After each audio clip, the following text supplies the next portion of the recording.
Prime Minister Narendra Modi is addressing after flagging off 6 Vande Bharat. Let's cut across live to see the visuals. जी, cabinet में मेरे सहयोगी शिवराज सिंह चौहान जी,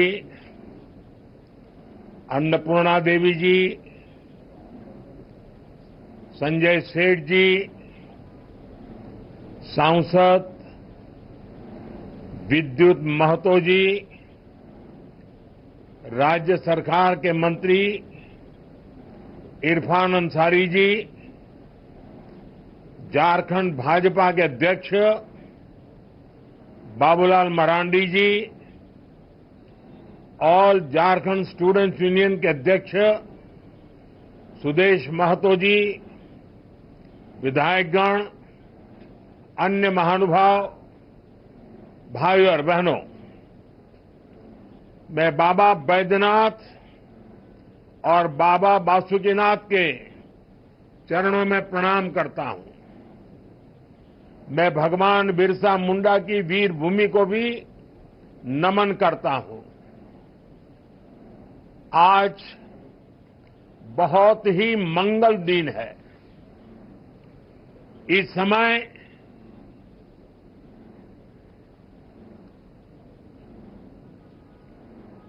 झारखंड में प्रकृति पूजा के पर्व आज कर्मा की उमंग है। इस समय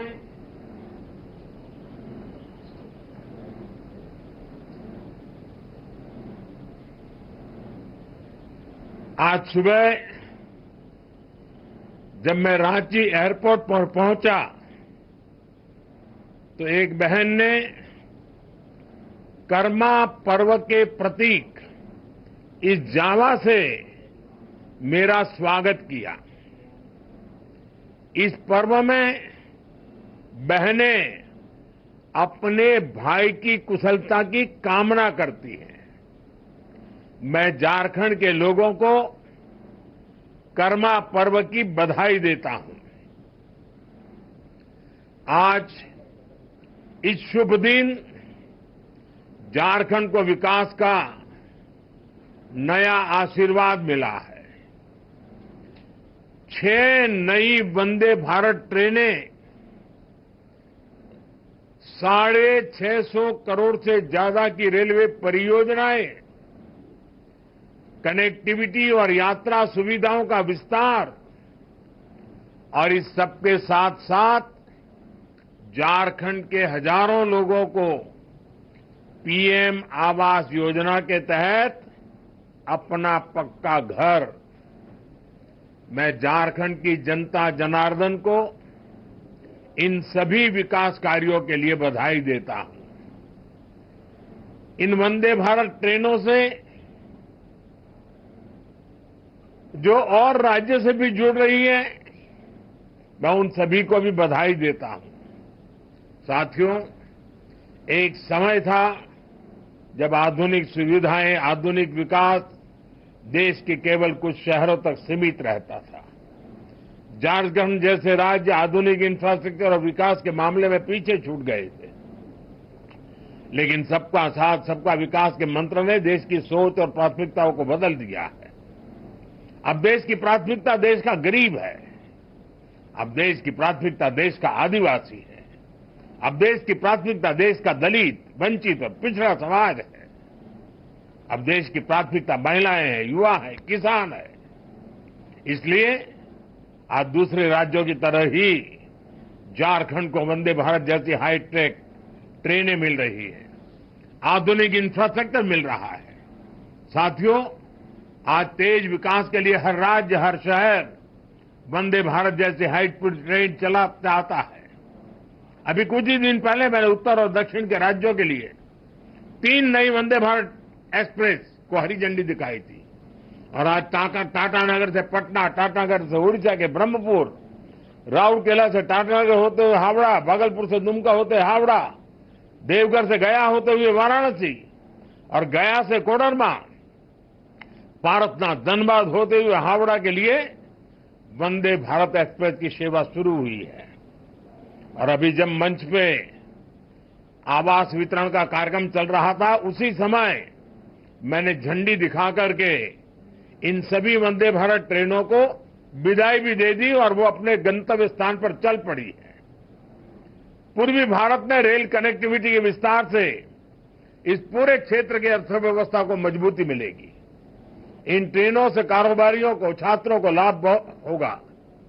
इससे यहां आर्थिक और सांस्कृतिक गतिविधियां भी तेज होगी। आप सभी जानते हैं, आज देश और दुनिया से लाखों की संख्या में श्रद्धालु काशी आते हैं। काशी से देवघर के लिए वंदे भारत ट्रेनों की सुविधा होगी तो उनमें से बड़ी संख्या में लोग बाबा वैद्यनाथ के भी दर्शन करने जाएंगे। इससे यहां पर्यटन को बढ़ावा मिलेगा।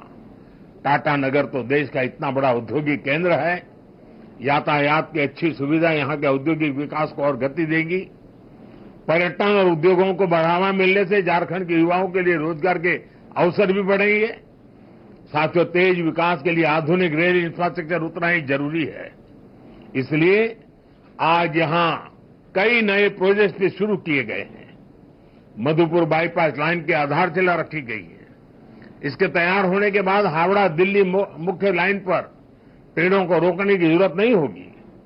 बाईपास लाइन शुरू होने से गिरिडीह और जसीडीह के बीच यात्रा की भी काफी समय कम हो जाएगा। आज हजारीबाग टाउन कोचिंग डिपो की भी आधारशिला रखी गई है। इससे कई नई ट्रेनें सेवाओं का शुरू करने में सुविधा होगी। कुरफुरा से कनाड़वा तक रेल लाइन का दोहरीकरण होने से झारखंड में रेल कनेक्टिविटी और मजबूत हुई है। इस सेक्शन से दोहरीकरण का काम पूरा होने से अब स्टील उद्योग से जुड़े माल की ढुलाई और आसान हो जाएगी। साथियों, झारखंड के विकास के लिए केंद्र सरकार ने राज्य में निवेश भी बढ़ाया है और काम की गति भी तेज की गई है। इस साल झारखंड में रेल इंफ्रास्ट्रक्चर के विकास के लिए 7,000 करोड़ रुपए से ज्यादा का बजट दिया गया है। अगर हम इसकी तुलना 10 साल पहले मिलने वाले बजट से करें तो ये 16 गुना ज्यादा है। रेल बजट बढ़ने का असर आप लोग देख रहे हैं। आज राज्य में नई रेल लाइन बिछाने, उनके दोहरीकरण करने और स्टेशनों पर आधुनिक सुविधाएं बढ़ाने का काम तेजी से हो रहा है।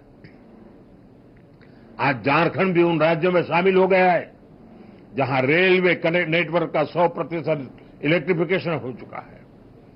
अमृत भारत स्टेशन योजना के तहत झारखंड के 50 से अधिक रेलवे स्टेशनों का भी कायाकल्प किया जा रहा है। साथियों, आज यहां झारखंड के हजारों लाभार्थियों का पक्का घर बनाने के लिए पहली किस्त जारी की गई है। पीएम आवास योजना के तहत हजारों लोगों को पक्का घर भी बनाकर दिया गया है। घर के साथ साथ उन्हें शौचालय, पानी, बिजली, गैस कनेक्शन की सुविधा भी दी गई है। हमें याद रखना है, जब एक परिवार को अपना घर मिलता है तो उसका आत्मसम्मान बढ़ जाता है। वो अपना वर्तमान सुधारने के साथ ही बेहतर भविष्य के बारे में सोचने लगता है। उसे लगता है कि कुछ भी संकट हो तो भी उसके पास एक अपना घर तो रहेगा ही।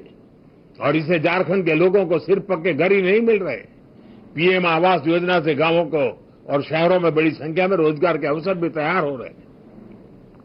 साथियों, 2014 के बाद से देश के गरीब, दलित, वंचित और आदिवासी परिवारों को सशक्त बनाने के लिए कई बड़े कदम उठाए गए हैं। झारखंड समेत देश भर के आदिवासी भाई बहनों के लिए पीएम जनमन योजना चलाई जा रही है।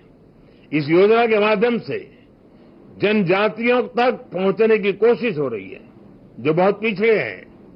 ऐसे परिवारों को घर, सड़क, बिजली, पानी और शिक्षा देने के लिए अधिकारी खुद उन तक पहुंचते हैं। ये प्रयास विकसित झारखंड के हमारे संकल्पों का हिस्सा है। मुझे विश्वास है आप सबके आशीर्वाद से संकल्प जरूर पूरे होंगे। हम झारखंड के सपनों को साकार करेंगे। इस कार्यक्रम के बाद मैं एक और विशाल जनसभा में भी जा रहा हूं। 5-10 मिनट में ही मैं वहां पहुंच जाऊंगा। वहां बहुत बड़ी संख्या में लोग मेरा इंतजार कर रहे हैं। For more such videos, subscribe to the NewsX YouTube channel, hit the bell icon.